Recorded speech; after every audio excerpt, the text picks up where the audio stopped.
Kid Cudi didn't walk into that courtroom like any other witness. He strolled in calm, collected, and unmistakably high. That's right, Kid Cudi lit up just moments before testifying in one of the biggest celebrity scandals in recent memory. But this wasn't about nerves. It wasn't some last-minute ritual. It was a message. Because the man he was testifying against, Sean Diddy Combs, wasn't just a former music mogul.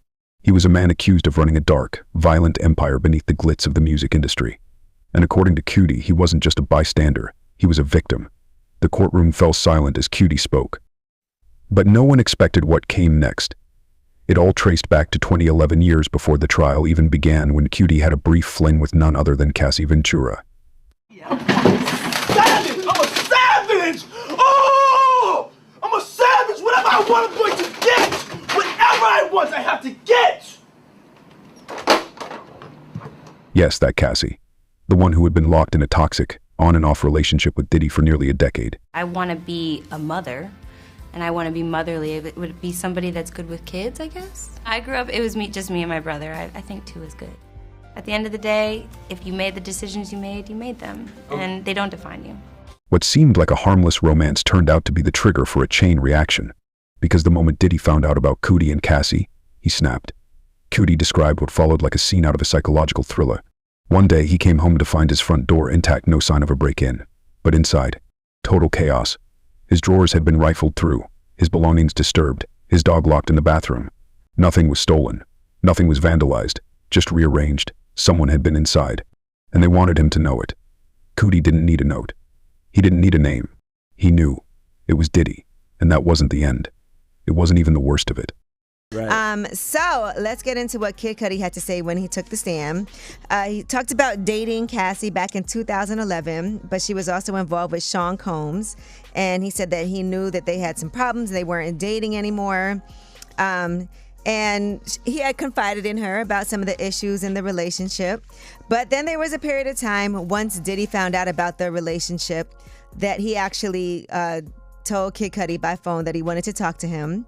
And he said he left the hotel that he was at with Cassie and went home. And when he went home, he found out that somebody had broken into his home. His security cameras had been moved, so they weren't on, so they couldn't see who did it. Right. Gifts he bought for his family were open, and his dog was locked in the bathroom.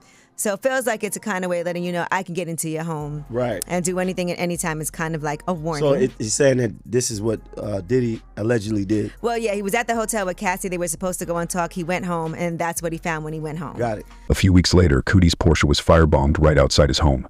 A luxury car torched. Investigators said it was a Molotov cocktail. Homemade, deliberate, no arrests, no fingerprints. But to Cudi, there was no mystery. He told the court that Diddy had already warned him, back off or else. That was the or else. Fast forward to 2025, and Cudi, after years of silence, finally had his chance to speak. But even now, even with cameras and security everywhere, he still felt the weight of fear. So before stepping up to testify, he lit a joint, not to make headlines, not to be cool, but to survive the moment. He told reporters later that it was the only way to calm himself down, because the trauma Diddy left behind still lived in his bones. And when he spoke, he didn't hold back.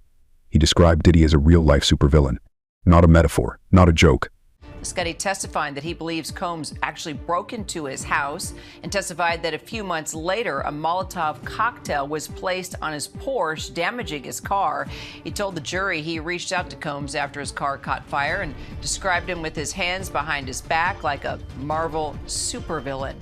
Combs has pleaded not guilty to all charges, and his defense team says any sexual encounters were all consensual. He talked about the intimidation, the control, the fear of speaking out in an industry where Diddy's power seemed absolute. Cudi's words weren't just shocking, they were corroboration. He backed up claims made earlier by Cassie, painting a picture of a man who used fame and fortune not to uplift but to dominate. And what happened next sent shockwaves through the entire industry. Suddenly, other artists began hinting at their own experiences. Cryptic posts, subtle nods. Cudi had cracked the silence, and in doing so he pulled back the curtain on something far bigger than his own story. Brand deals tied to Diddy began evaporating. Media outlets scrambled to cover the growing list of allegations. The music world, once united behind a legacy name, was suddenly asking a terrifying question. What else has been hidden? All right, and then his Porsche ended up getting damaged with the Molotov cocktail. Yeah. one morning in January of 2012. He said his dog watcher called him from his home to tell him his car was on fire. He said it looked like the top of his Porsche was cut open, and that's where the Molotov cocktail was put in. And then he did meet with Diddy in person, who was alone at the time, and they went on to discuss Kid Cudi's relationship with Cassie from start to finish.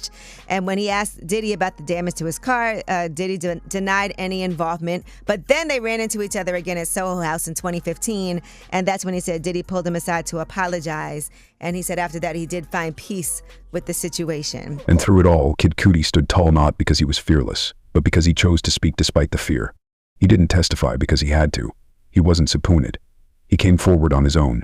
Because sometimes the only way to fight a monster is to step into the fire yourself. This wasn't just about a burned Porsche or a broken heart or even a traumatized dog. It was about a system of power and silence that allowed fear to grow unchecked for decades. And when Cudi lit that joint before walking into court, he wasn't just calming his nerves. He was reclaiming control. The trial's not over. Diddy's fate remains uncertain. But one thing is crystal clear: the truth is coming out.